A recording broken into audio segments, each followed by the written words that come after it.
सिंध मुंहिंजी अमा सूह तुंहिंजी मथां छा लिखी छा लिखां छा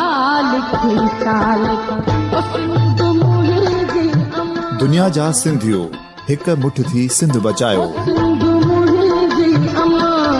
सूह तुंहिंजी मथां छा सिंध जो क़ौमी आवाज़ radio voice of Sindh London.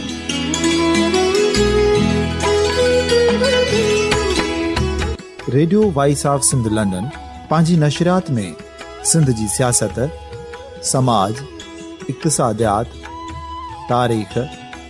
क़ौमी उमंगुनि ऐं इख़्लाक़ियात मुतलिक़ सिंध जी हक़ीक़ी तर्जुमानी कंदे प्रोग्रामनि खे असराइतो बणाइण लाइ सिंध जे घण घुरनि ऐं धरतीअ सां प्यार कंदड़ अदीबनि, दानिशवरनि, सहाफ़ियुनि, उस्तादनि, वकीलनि ऐं हर तबिके जे मानवारनि सजणनि खे सिंध में शऊरी इनक़लाब लाइ सहकार जो सॾु ॾियूं था। अचो त गॾिजी सूफ़ियुनि ऐं संतनि वारी सिंध जो ओज हिकु मुठ थी वरी वापसि आणण वारे सफ़र जा साथारी बणिजऊं।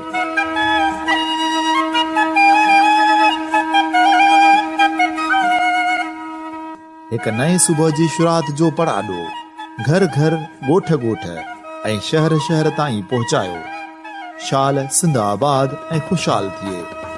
सिंधी माण्हू सुखियो ऐं सताबो थिए।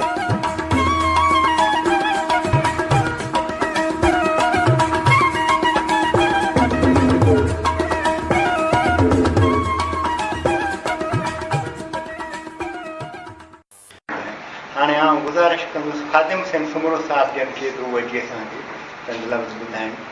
ख़ादिम हुसैन सुमरो साहिब। मुंहिंजो ज़ाती ख़्यालु आहे त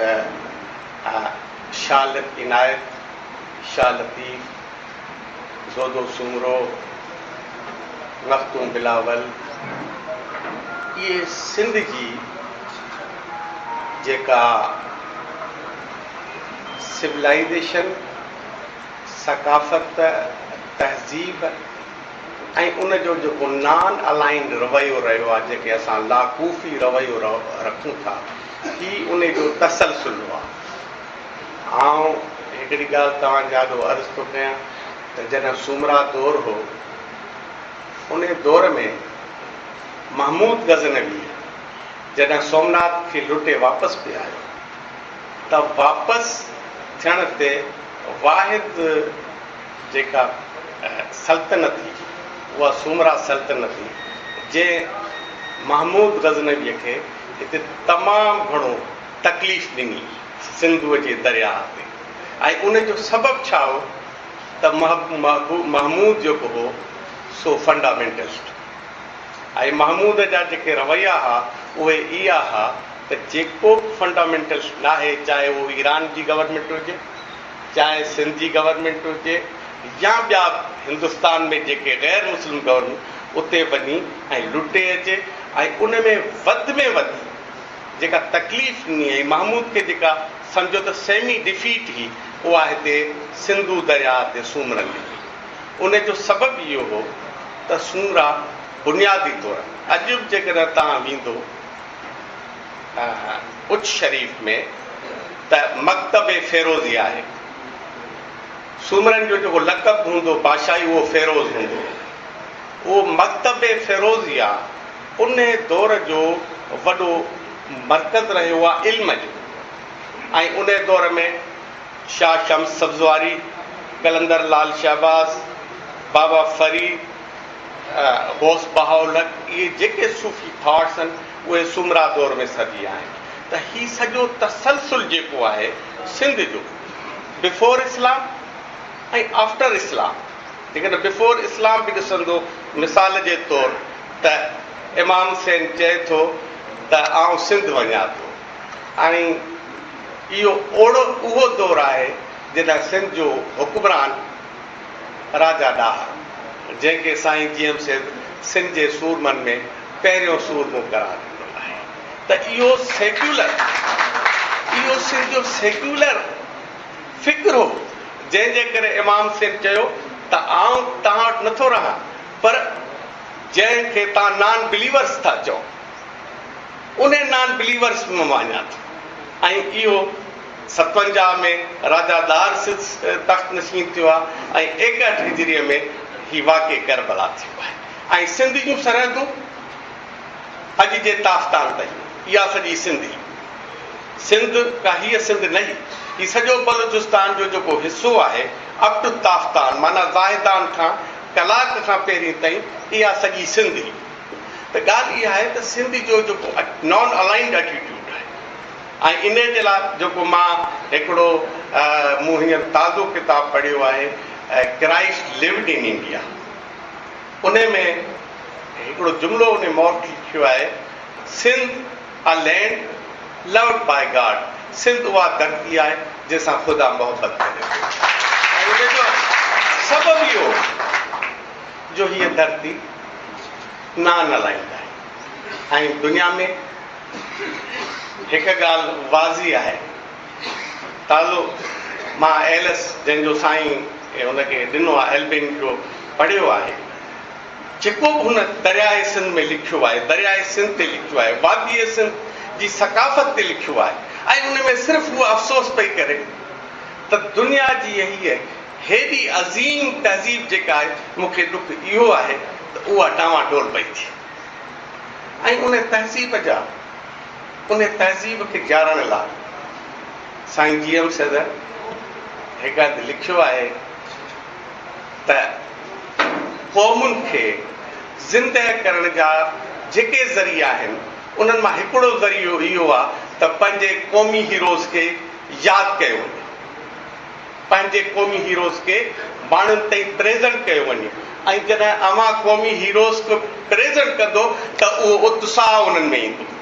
उहे फज़ीलतूं उन्हनि में जेके हुयूं, जेका उन्हनि में हिमत हुई, जेका उन्हनि में जुरत हुई, उहा पैदा थींदी। त 1967 या 8 आहे हिकिड़ी साईं GM सदर जे ज़ेर सदारत मीटिंग थी आहे, जंहिंमें जोयो साहब बि आहे, जंहिंमें अयाज़ साहब बि आहे, जंहिंमें भट्टी साहब बि आहे, रबानू आगरो बि आहे, इहे सभु मौजूदु आहिनि। ऐं साईं GM सदर उन मीटिंग में छा तय करायो आहे त बाबा सिंध जे सूरमनि ते लिखो ऐं उहो कमु तमामु माण्हुनि ते रखियो वियो। ऐं मूंखे अफ़सोस आहे त साईं GM सदर खां सवाइ कंहिं माण्हूअ बि कमु न कयो, साईं सिंध जा सूरमा लिखियो जेके उहे सभु मीटिंग में हुआ त बाबा जंहिंमें सूर्य भाषा जे लाइ साईं लिखायो उन ते बि लिखियो वञे, हरचंद राय विशनदास ते लिखियो वञे, शहीद अलाह सूमरे ते लिखियो वञे, ग़ुलामत भुरगीअ ते लिखियो वञे, ॿिया बि कुझु नाला हूंदा, ताज साहिब खे ज़्यादा छाकाणि कयो आहे, पर इहे 5-7 नाला मूंखे यादि आहिनि त साईं चयो त जेसीं ताईं तव्हां पंहिंजे क़ौमी हीरोज़ खे, अंग्रेज़ी जी हिकिड़ो कौल आहे, नो फ्यूचर विदाउट पास्ट, माज़ीअ खां सवाइ मुस्तक़बिल हूंदो ई कोन्हे। ऐं तव्हां पंहिंजो माज़ी दुनिया खे ॿुधायो त सिंध छा आहे। हींअर HDF किटू जो किताबु ग्रीक ते आहे हिकिड़ो किताबु, उहो जॾहिं मूं पढ़ियो उन में हुन हिकिड़ो जुमिलो लिखियो आहे, अफ़सोस इहो आहे असां हाईली स्किल्ड ग्रीक इन जे करे आहियूं जो असां पंहिंजे वर्से खे तसलसुल ॾिनो, असां उनखे कंटिन्यू कयो। असां खां तहज़ीब में, सकाफ़त में ईस्ट की धरती सिंधु वधीक आहे, पर छाकाणि त हुनजे वारिसनि उहो जेको तसलसुल हो उनखे जारी न रखियो, उन करे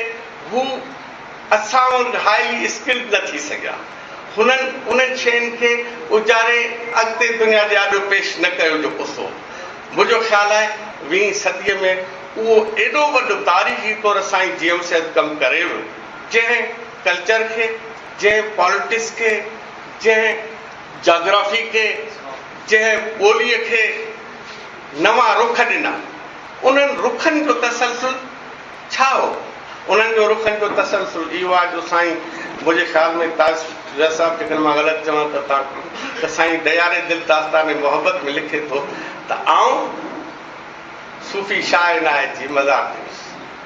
उन मज़ार ते मां चो तरफ़ फिरिस पियो, हिकिड़े माण्हू चयो हिकिड़े पासे त मूं हुनखे चयो त त मां हर तरफ़ ईंदुसि। जीअं शाह लतीफ़ चयो आहे त एक असर दर लख कोड़े कड़ सिगड़ियूं जेॾां कयां परख तेॾां साहिब साम्हूं। इहो तसलसुलो साईं जी अमसर ते सूर्य बादशाह ते आऊं दावा सां चवां थो मूं टिनी जी बायोग्राफी लिखी आहे। साईं जी अमसर जी बि लिखी आहे, सूर्य बादशाह ते बि किताबु लिखियो आहे, शहीद अल्लाह सूमरे ते किताबु लिखियो आहे। मां चवां थो त 20वीं सदीअ में जेके हुननि लाकूफ़ी हवाले सां जंहिंजे लाइ अमेरिका रड़े थो उन सूफ़ी शाइनायत जो नॉन अलाइंड तसवुर खणी, लाकूफ़ी तसवुर खणी जेका शइ दुनिया में इन्हनि टिनि शख़्स ऐं ईअं न आहे सिर्फ़ु पेश कयो, उन जे लाइ क़ुर्बानियूं ॾिनऊं। सूर्य बादशाह सिर ॾेई वियो, शहीद अलाह सूमरो सिर ॾेई वियो, साईं जी से 30 साल जेल काटियो, सिर्फ़ु त दुनिया ते हिन खे हसीन करे, हिन खे अमन जो आशियानो बनाए। अॼु अमेरिका इन फंडामेंटलिज़म जे लाइ रोए थो, पर 1952 जी वियना जी तक़रीर आहे वर्ल्ड पीस कॉन्फ्रेंस में साईं जी जा लफ़्ज़नि ऐं स्पेशली साईं चए थो अमेरिका सभिनी डेलीगेट्स खे, पर स्पेशली मां तव्हांखे अमेरिकन्स ऐं ब्रिटिश खे चवां थो त जेको तव्हां फंडामेंटलिज़म पैन इस्लामिज़म तव्हां जेका वधाए रहिया आहियो मिडिल ईस्ट में, जेका असां में वधाए रहिया आहियो था, इहा असांजे लाइ तबाही न आहे, इहा तमामु दुनिया जे लाइ तबाही आहे। ऐं अॼु जेका 52 ऐं हिन में को फ़र्क़ु अॼु कोन्हे को इन टिनि शख़्सियतुनि जा। अॼु बि चऊं था जेके दुनिया जा हक़ीक़ी लीडर आहिनि, जिन लीडर न्यूज़ वीक में तस्वीर छपण सां न थींदो आहे, लीडर उहो हूंदो आहे जंहिंजे फ़िक्र खे ऐं जंहिंजे वियनि खे, जंहिंजे दूर अंदेशीअ खे महसूसु कयो वञे त हुन जेका जीअं शेख चयो आहे सिज सुभाणे जा करे साईअ सामीअ रोए, सुभाणे जेको सिज कंदो सामीअ खे उन जी ख़बर आहे। सूर्य बादशाह, साईं जी अमसैयद ऐं अल्लाह बख़्शूं, इहे उहे शख़्सियतूं, इहे शाइनायत जूं शाह लतीफ़ जूं। ऐं हिकु नालो वठां थो जेको हिन धरतीअ ते अफ़सोस आहे उन ते त बिल्कुलु ई कमु न थियो आहे, वॾो मुक़दस नालो आहे मख़दूम मुईन ठटवी, जंहिं कलोड़ा फंडामेंटलिज़म जे ख़िलाफ़ जेका असांजे मथां हाशिम ठटवी जी सूरत में तालिबान जी सूरत हुई उन सां टकर खाधो। सूफ़ी शाइनायत यकीनी तौर खेॾे से खाए ते टकर यकीनी तौर, पर मां उन खां बि वधीक उनखे सम्झां थो जेको फंडामेंटलिज़म जे ख़िलाफ़ जेको बंदि ॾिनो हाशिम ठटवी ऐं हयात सिंधी ऐं हाशिम ठटवी ॿई सूफ़ मख़दूमी ठटवी जा फॉलोअर आहे, पर हुन ट्रेक तब्दील कयो। ऐं जेका वहाबियत ॾिसो था न उन वहाब सां जेको इहो वहाबी ठाहिण वारे में उहो बि हयात सिंधी हो गॾु चुको आहे। उन शइ खे हिकिड़ी वॾी दिल्ली जी यलगार हुई, मुग़लिया यलगार प्लस लोकल मज़हबी यलगार हुई। ऐं हिननि टिनी शख़्सियतुनि मख़दूम मुईन ठटवी, सूफ़ी शाइनायत ऐं शाह लतीफ़ उनखे चैलेंज कयो ऐं कलोड़नि जेसि ताईं शाह जी बैत न कई तेसी ताईं हुननि उन सां टकर खाईंदा रहिया। त हीअ असांजो सिंध जो वरसो आहे। अमेरिकन चवंदा असां जहाज़ ठाहिया आहिनि, रशियन चवंदा त असां ख़िला ते पहुतासीं, असां चवंदासीं त असां दुनिया में हिकिड़ी लाकूफ़ी फिलासफ़ी जेका आहे उहा अॼु जी न आहे, असांजी बिफोर इस्लाम आहे। हीअ असां जेके आहियूं से सनातन धर्म असांजो संतनि जो धर्म आहे। बुनियादी असांजो जेको धर्म आहे उहो संतनि जो धर्म आहे, पीरनि फ़क़ीरनि जो धर्म आहे। असां बिफोर इस्लाम बि पीरनि फ़क़ीरनि वारा हुआसीं ऐं उन संतनि धर्म जो ई असां ते असरु आहे, सनातन धर्म जो ई असरु आहे, जंहिंजो तसलसुल सूफ़ी शाइनायत खां वठी साईं जी अमसद रहियो आहे। ऐं जेको बि माण्हू सॼी सिंध में पंहिंजो आवाज़, इहो साॻियो उहो दौरु आहे जेको सूफ़ी शाइनायत जो हींअर उहो दौरु आहे। ऐं मां सम्झां थो हिन दौर में जेको उनखे चैलेंज करे थो उहो उन्हनि जी राह ते रही सिंध जो सेक्युलर सूफ़ी थाट जेको दुनिया जे लाइ अमर जो पैगाम आहे उनखे बचाइण जी कोशिशि करे थो। आख़िरी मां शहर पढ़ंदुसि जेको सूफ़ी शाइर चयो, सरदर कदम यार फिदा शुद्ध जी बजा शुद्ध ई बार गिराम बूद अदा शुद्ध जी बजा थियो, महबूब जी चौखट ते सर कुर्बान थियो, ही बार गिराम बूद ही बार गुराम ही तमामु वॾो वज़न मूं ते अदा शुद्ध के बजा शुद्ध अदा थियो बजा। साईं खादिम हुसैन सुमरजान साहब जी महिरबानी। अवां जी समातुनि ताईं radio voice of Sindh London